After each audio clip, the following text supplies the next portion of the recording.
काशी और प्रयाग के मध्य में बसा लोकसभा सीट भदोही। यह लोकसभा सीट भदोही उतना ही हॉट सीट बनता जा रहा है जितनी की हॉट सीट जौनपुर और जितनी की हॉट सीट मिर्ज़ापुर बनती जा रही है, क्योंकि भारत के प्रधानमंत्री नरेंद्र मोदी के संसदीय क्षेत्र से सटा यह भदोही लोकसभा सीट है। ऐसा माना जाता है कि भदोही में भी प्रधानमंत्री नरेंद्र मोदी जी की थोड़ी सी लहर आती जाती है, क्योंकि काशी और प्रयाग के मध्य में बसा है यह भदोही लोकसभा सीट। हम आपको बताना चाहेंगे कि भदोही लोकसभा सीट इसलिए हॉट होती जा रही है क्योंकि इस बार के चुनाव में हर एक पार्टी इस तरीके से अपने कैंडिडेट्स को मैदान में उतारी हैं कि हर एक दल के नेता यह सोचकर हैरान हैं कि वहाँ की जनता की इस बार क्या मूड होगी, इस बार वहाँ की जनता किस तरफ अपनी रुख अपनाएगी या किस तरफ अपना मूड बदल देगी या किस तरफ अपनी ध्यान केंद्रित किसके तरफ करेगी। इसका आकलन बड़े नेता नहीं कर पा रहे हैं। इसकी पूरी वजह यह है क्योंकि यहाँ की जो राजनीतिक सियासत है, जिस तरीके से जातिगत वोट के आंकड़े हैं, उस तरीके से ब्राह्मण के बाद बिंद और बिंद के बाद दलित, मुस्लिम व इसके बाद अन्य जातियाँ सामने आती हैं। इस सीट पर जहां कभी कभी ब्राह्मण निर्णायक होता था, लेकिन वक्त ऐसा बदल गया कि इस सीट पर इस बार पिछड़ा व मुस्लिम और दलित इस पूरे चुनाव का निर्णायक माना जा रहा है। हम आपको याद दिलाना चाहेंगे कि भारतीय जनता पार्टी 2 पंचवर्षीय से यहाँ काबिज है, यानी उसके लिए ये हैट्रिक होगी। तो वहीं साख पे दाव लग गई है, आप कह सकते हैं तो भारतीय जनता पार्टी की, क्योंकि भारतीय जनता पार्टी एक बार तो एक सामान्य वर्ग को चुनाव में लड़ाई, उसके बाद आप कह सकते हैं बिंद को उतारी, फिर दूसरी बार भी बिंद को चुनाव में उतार दी है। आपको हमने पहले बता दिया कि ब्राह्मणों की वोट की संख्या यहाँ ज़्यादा है, लेकिन मुस्लिम और दलित इस बार मेन फैक्टर है। अगर मुस्लिम और दलित जिस तरफ अगर अपनी रुख को अपना लेगा, इस बार पूरे चुनाव का निर्णायक वही होगा। क्योंकि इस पूरे चुनाव को अगर आप खंगोलने का प्रयास करेंगे, अगर आप पर्दा हटाने का प्रयास करेंगे, तो जहां भारतीय जनता पार्टी ने बिंद को उतारा है, इंडिया अलायंस ने तृणमूल कांग्रेस के खाते में गई यह सीट यानी ललितेश पति त्रिपाठी को चुनावी मैदान में उतारा है। तो वहीं बहुजन समाज पार्टी ने एक इरफान अहमद उर्फ बबलू यानी मुस्लिम समुदाय को इस चुनावी रण में जो है मैदान में उतारा है। तो इस चुनावी रण की अगर हम बात करें तो इस चुनावी रण में अगर आप जातिगत काट के देखेंगे तो अगर बिंद अपनी यानी जात की तरफ जाता है, यानी डॉक्टर विनोद कुमार बिंद की तरफ जाता है, तो ब्राह्मणों के लिए सबसे सोचने का विषय ये है, क्योंकि ब्राह्मण 2 पंचवर्षीय से अपनी राज लाने की प्रयास कर रहा है, यानी अपने प्रत्याशी को खोज रहा था, यानी अपने एरिया में चाह रहा है कि यह सीट आ जाए। लेकिन भारतीय जनता पार्टी ने इस बार भी बिंद समुदाय के ऊपर अपना पत्ता फेंका है। तो वहीं इंडिया अलायंस यानी ललितेश पति त्रिपाठी को चुनाव में उतार करके इस पूरी चुनावी रण को इतनी रंगीन कर दी है कि जिसका आकलन आपको यहाँ से करना होगा कि अगर ब्राह्मण समुदाय भारतीय जनता पार्टी की तरफ जा रहा है, तो वहीं इंडिया अलायंस की तरफ कहा जाए तो पिछड़ा दलित अल्पसंख्यक की बात करने वाले समाजवादी पार्टी के मुखिया अखिलेश यादव अगर मुस्लिम उनके तरफ जा रहा है, अगर दलित उनके तरफ जा रहा है। क्योंकि इस पूरे चुनाव में अगर आप देखेंगे तो इंडिया अलायंस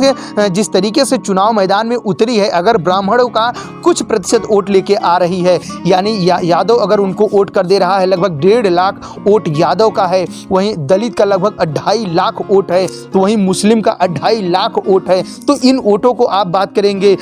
तो पटेल की लगभग यहाँ पे 75,000 वोट है, तो वहीं लगभग 95,000 आसपास के पास मौर्य समाज की वोट है। तो ये पूरे चुनाव की रूपरेखा अगर आप देखेंगे, इस पूरे चुनाव का अगर आप जातिगत पर्दा हटाने का प्रयास करेंगे, तो इस पूरे रूप से आप समझेंगे कि इस बार के चुनाव में भले से कुछ भी हो, यहाँ पे इंडिया अलायंस काफ़ी मजबूत दिख रही है। चलिए थोड़ी सी बात करते हैं बहुजन समाज पार्टी यानी बहन कुमारी मायावती के प्रत्याशी इरफान अहमद उर्फ बबलू की। इरफान अहमद उर्फ बबलू अगर अपने समुदाय के वोट को कैप्च करते हैं तो दलित समाज का वोट अगर वो कैप्च कर लेते हैं यानी अपने तरफ खींच लेते हैं तो इस पूरे चुनाव में सबसे बड़ा रोल बहुजन समाज पार्टी का होगा। लेकिन अगर इरफान अहमद उर्फ बबलू यानी बसपा सुप्रीमो मायावती अपनी इस वोट को अगर नहीं कवर कर पा रही हैं तो इस पूरे चुनाव में अब आप एक प्रकार से कह सकते हैं कि लहर एक तरफ दिखाई दे रही है, वह एक तरफ सिर्फ इंडिया अलायंस की तरफ दिखाई दे रही है।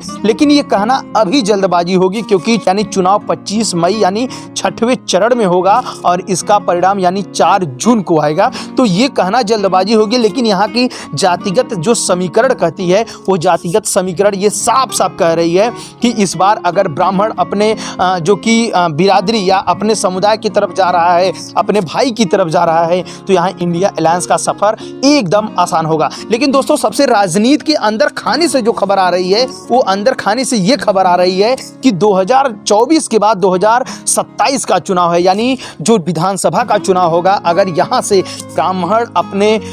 तरफ जा रहा है तो भारतीय जनता पार्टी की कौन गोंद में जाएगा, कौन उनके साथ मिलकर बातचीत करेगा, कौन भारतीय जनता पार्टी के दुखे दर्द को समझने का प्रयास करेगा। क्योंकि 2027 का जो विधानसभा का चुनाव है वो भी काफ़ी रोचक होने वाला है क्योंकि जो भदोही में जो 3 विधानसभा सीटें हैं यानी औराई सुरक्षित विधानसभा सीट, ज्ञानपुर विधानसभा सीट, भदोही विधानसभा सीट, तो भारतीय जनता पार्टी का कब्जा है औराई के सुरक्षित सीट पर। विपुल दुबे वह की भारतीय जनता पार्टी में चले गए हैं विपुल कुमार दुबे, तो विपुल कुमार दुबे और आप कह सकते हैं कि औराई विधानसभा विधायक यानी दीनानाथ भास्कर, तो वहीं समाजवादी पार्टी के तरफ भदोही विधानसभा सीट उसके हाथ में है, प्रतापपुर विधानसभा सीट उसके हाथ में है, हरिया विधानसभा सीट उसके हाथ में है। ये जो तीनों विधानसभा सीटें हैं, हमने जो तीनों विधानसभा सीट की बात की है तो हम आपको पहले बताना देना चाहेंगे कि जो प्रतापपुर विधानसभा सीट है और जो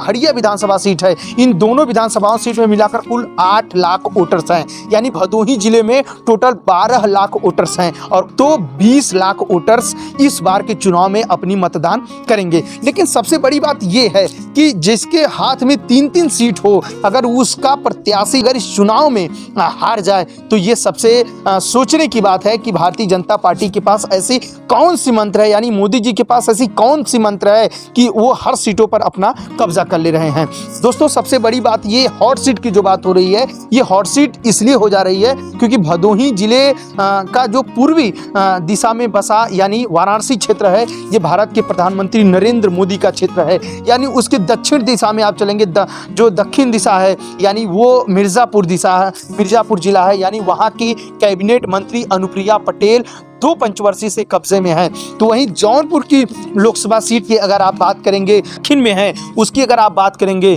तो वहां पे स्थिति ये है कि वहां धनंजय सिंह की पत्नी यानी श्रीकला रेड्डी चुनावी मैदान में है। ये जो चुनाव हो रहा है उनका हाथ काफी मजबूत दिखाई दे रहा है, तो इसलिए भदोही लोकसभा सीट जो है वो काफी मजबूत हो गया है और काफी हार्ड सीट हो गई है। चुनाव में सबसे बड़ी रोल इस वक्त इंडिया अलायंस के प्रत्याशी यानी ललितेश पति त्रिपाठी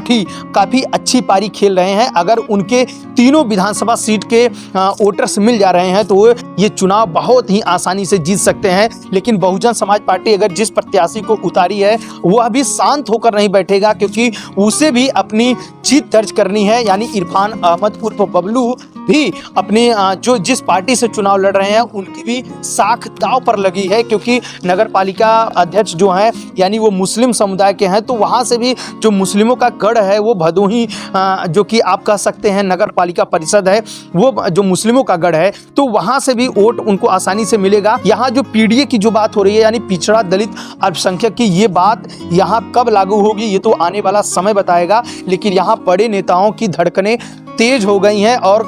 धड़कनें जो है वो धीरे धीरे अब ये उनके सोचने के और भापने का प्रयास कर रही हैं कि किस तरीके से भदोही लोकसभा सीट को जीत में कन्वर्ट किया जाए, किस तरीके से हम जीत हासिल कर सके। उसके लिए भारतीय जनता पार्टी पूरी व्यवस्थाएं कर रही है। बड़े बड़े नेताओं की यहाँ कैंपेनिंग होने की पूरी आशा है। तो देखना यह है कि इंडिया अलायंस की तरफ से कौन से नेता यानी ललितेश पति त्रिपाठी के समर्थक में वोट मांगने आते हैं, ये तो आने वाला समय बताएगा। लेकिन अब आपका वक्त हो गया गया है कमेंट करके जवाब देने का कि ललितेश पति त्रिपाठी बनाम डॉक्टर विनोद कुमार बिंद के चुनाव हो रहा है या फिर इरफान अहमद उर्फ बबलू बनाम ये दो प्रत्याशियों के बीच हो रहा है, ये तो आप हमें बताएंगे। क्या आपको लग रहा है कि इस बार ब्राह्मण अपने भाई की तरफ जाएगा या फिर भारतीय जनता पार्टी यानी विकास के मुद्दे या पे चुनाव पे वोट करेगी? ये तो आप हमको कमेंट करके बताएंगे और आप हमको ये भी बताएंगे कि इस पूरे चुनाव में एक तरफा चुनाव आपको लग रहा है या फिर ये जो हॉट सीट भदोही की है आपको भी ऐसा लग रहा है कि ये हॉट सीट